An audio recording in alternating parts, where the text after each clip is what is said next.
All right, so before we get started, always make sure you've got your eye pro on and you got your ear pro covering your ears, and let's go ahead and get started. Good morning, everybody. This is Travis P11. I'd like to welcome you back to the channel. We are at the range today. It's a beautiful Sunday morning, and we are going to shoot the Ruger American Rifle, chambered in 7.62 by 39. This is a Ranch Series rifle, which means it's got a 16-inch threaded barrel, cold hammer forged, Picatinny rail up on top. It is one of my favorite bolt-action rifles, and I brag about it in every video I've ever made. We're probably, at this point, about a dozen different brands or types of 7.62 by 39 ammo down the pipe in this one, and today we've got a special viewer request. I've had a few people now ask me if I could test Norma ammunition in this rifle, and what this is a 124 grain full metal jacket, just ball ammo round, and I got this for $7 a box from the Norma website. I ordered directly from it, and we're going to see how well it performs. It is actually made in, let's see here, Hungary, so it's Hungarian manufacturer ammunition. And what I'm trying to do with all these tests running it through this rifle is trying to find a good, accurate, reliable round that's going to be a nice substitute for the slightly hard to find steel case Russian ammo that's starting to disappear on our shores. Now, you're going to be able to get that stuff for quite a while, and who knows if those permits are going to get renewed so that the companies can re-import it or not. But the fact of the matter is that ammunition's going up in price. And so for $7 a box, this would probably be one of the least expensive alternatives that I've found right now. Now, granted, that was on sale on Norma's website, and the prices do fluctuate. So if you go to Norma's website, it's really hard telling what you're going to see. We're also going to run some Tula ammunition through it, and I've got kind of an interesting story about the particular batch of Tula steel case that I brought with me. So we'll talk about that too. Again, just going to take maybe 15 shots on the targets and just see how well the Norma performs, measure the groups, and see how well it does. You know, I'm shooting for that sweet spot, which is a 1-inch group at 100 yards. If we can do that, that's great. And then I always like to follow it up with Tula because the Tula's been a solid performer in this rifle too. All right, let's go ahead and get started. All right, so spoiler alert, this is just me zeroing it in. These were my first couple shots that we took. Okay. Over here. And then the third target, I think I finally got it figured out. This was my third group. That was my final shot. Here's the target. We're going to do 3 shots per target, and we're going to see what she can do. 100 yards. All right, guys, apologies for the morning glare in the wind. It's the best I can do, but we're going to go and take some shots here. This ammunition is boxer prime, so it can be reloaded, which is a good thing. As you just saw from my little sneak peek there, it is shooting good. Now, I'm using a 20-round box mag that's intended for the Mini 30, but it is compatible with the Ruger Ranch rifle. Only problem with this is that it's not as smooth as possible. It's got a little bit different spring tension on it, so it doesn't like the bolt that often. The 5-round mag is fine. The 20s and 10-rounders do cause some issues, but we'll go and take the shots anyway. All right, here we go. The barrel's just a little bit warm. We've done about 10 shots through it right now, but it's pretty cold out right now. It's about 45 degrees. Low humidity, November.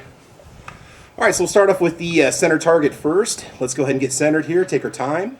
Also, real quick announcement, I'm going to be cutting out pauses between shots. A lot of people say, man, you just ripped through those rounds. No, guys, I don't do 15 shots in like 30 seconds. No, I'm cutting out the pauses in between, just so you know. Okay, looks like we're just a little bit high and to the right. We start to pick up a pattern. I may make just a small adjustment, but I'd rather not touch it if all possible. There's still some movement between shots, even though it's on the lead sled. Breathing, leaning up against the gun. Until you try one of these things, yeah, you don't realize just how touchy they really are. A little bit of movement there. I think I was right on the bullseye. Okay. Top left target, here we go. Okay, a little high to the left. The scope that we're using on this one, if I didn't mention before, it's a Primary Arms Classic 4-16 by 44. Okay, one more shot in the top left here. Okay, a little bit high. So we're getting a little variation in the shots. Make sure that muzzle protector's nice and tight, and it is. All right, we'll go to the target on the right. So far, I'm very pleased with it. Woo, high. Wow, okay. Yeah, barrel's heating up a little bit. We might start to see a little bit of variation from the barrel. Okay, just off to the right. All right, one more in the top right. Okay, a little bit to the left. Okay, bottom right target. Still a little bit high. Okay, we're gonna make one minor adjustment. We're just gonna take it down one notch and see if that doesn't make any changes. 1/4 inch at 100 yards. Could cause a little variation in the test, but not much. Okay, now it's low. We're going to take it back up, because it could just be me. Now we're back to where we were when we first started. Okay, let's do, I believe, one more shot on the bottom right here. Okay, a little bit to the left. And bottom right, final 3 shots. Here we go. That felt really good. I think it was just below the bullseye. So even though I'm on 16 times magnification, it's still not huge in my view. I mean, it's still, you know, shrunk down a little bit. It's hard to see those dots, especially with my older eyes. Yeah, I kind of flung that one a little bit. That was me. All right, that was better. Okay, let's bring back our target, and then we'll just set up a Tula target and take some shots and see how she does. Okay, so I forgot the calipers. No big deal. We'll go ahead and get the tape measure out and see how she did. So on the very first target, which was the easiest one to line up because the crosshairs on my scope match up with the lines on the target, it looks like we have a group that is about 3/4 of an inch, 0.75 of an inch. That's not bad. Okay, second target I believe was top left. It opens up to 1.25 inches. About 1.25 inches. Third, might have had a little bit of a flyer on this one, 1.5 inches. Fourth, 2 inches. Now this is where I was making adjustments to the sight. The whole target I think is about 3 inches across, so 2 inches center to center. And the final target, this was a flyer. This was me really staying focused. This shows the potential of this ammunition. Worst case scenario, about 1.75 inches. All right, not bad. Now let's just go ahead and shoot some Tula. We'll do 5 rounds of Tula through just a dirty bird target and just kind of as a control group just to show you what else you can do with the steel case ammo these days. All right, hang tight. All right, so here's the story about the Tula. My stepdad has an AR-47. It's got a Bear Creek Arsenal upper 16-inch rear charger, and he's got a just standard mil-spec lower running a PSA, well originally an EPT trigger kit, now just a standard mil-spec lower parts kit from PSA. He also has a Wolf spring for the hammer and an enhanced firing pin for the bolt, so you think that would be the perfect setup to run steel case ammo. We can run Wolf Polyformance, we can run Wolf Military Classic, we can run Red Army Standard. What we can't run through that rifle, we keep getting light primer strikes, is Tula. So he's got a lot of this, and he's sitting on it right now, and he can't seem to get it to run through that rifle, even after doing the upgrades to that AR-47.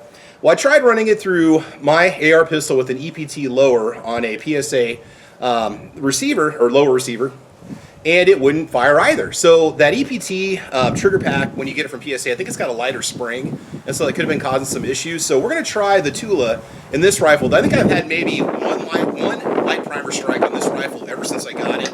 And I put just countless rounds through the pipe on this thing. So we're going to run this Tula. If it'll fire and work, we're probably going to do a little ammo exchange.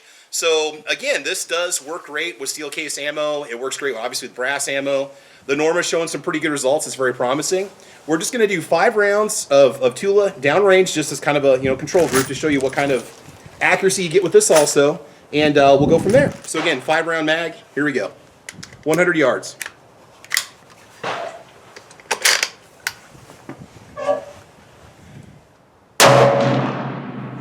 So just a little high on the bullseye, did shoot. Okay, that's a good sign. Now I do have a box full of Tula behind me, but it's an earlier batch that I bought many years ago. And that's usually what I use just as the second stage ammo that I run through this gun after every range test.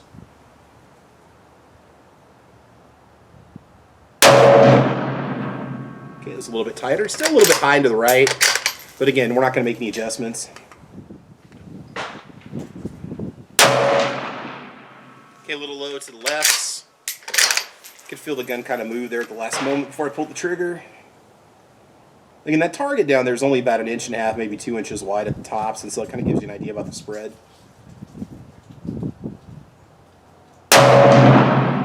Okay, looks like a bullseye. And one more. Again, I just keep having great luck with the Tula. It's a shame that at some point this stuff could disappear, or you're going to end up paying a lot more for it than you want to, and it's just going to kind of, go away. All right, here we go. Last shot. Felt pretty good. All right, let's go check out our shots. Okay, so let's check the 5-shot spread of the Tula. we're looking at 1 inch and, man, just a shade over 1.5 inches. Again, it's consistent every time I shoot it, so it is still going to be my recommendation for steel case ammo, but let's talk about the Norma here and wrap things up. Okay, so that wraps up our range test of the Ruger Ranch Series rifle, chambered in 7.62 by 39. The Norma ammunition shot about a 0.75 inch group between 0.75 and 2 inches, but we probably averaged about 1.5 inches. I'm going to give it the thumbs up and the green light. I'm going to keep buying that if I want some good practice ammunition, especially if I happen to run out of the steel case Tula that I've got. So that's a good ammo. So if you want to get ammo and you're not doing maybe high volume shooting, but you want to just get something to play around with, or maybe sight in your rifle with to save your nicer hunting ammunition, that's definitely going to be the way to go. So thanks for joining us today. We had a great time shooting this rifle. It was awesome. Again, this is Travis P11. Make sure you like and subscribe, mash that bell so that you get all the notifications about the new videos coming up. Make sure you check out our podcast called Caliber Corner, which we do Saturday mornings at 8 a.m. Central Time over on my YouTube channel, Travis P11. In the meantime, I want you guys to have fun. I want you to be safe, and as you know, we will talk to you soon. Have a great week. Bye-bye.